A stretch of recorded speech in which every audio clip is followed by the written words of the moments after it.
প্রচণ্ড গরম, রিচ খাওয়া ভালো না, তবুও আজকে বাটা মাছের সর্ষে পোস্ত ঝাল করলাম।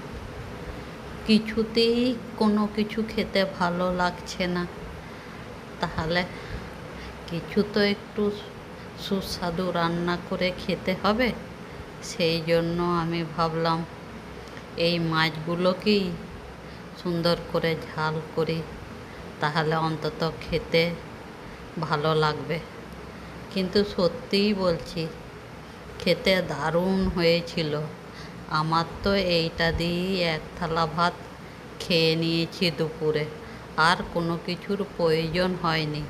অবশ্য সাথে এক টুকরো লেবু নিয়েছিলাম, সেটা আপনাদেরকে না বললেই নয়, তবু বলে দিলাম।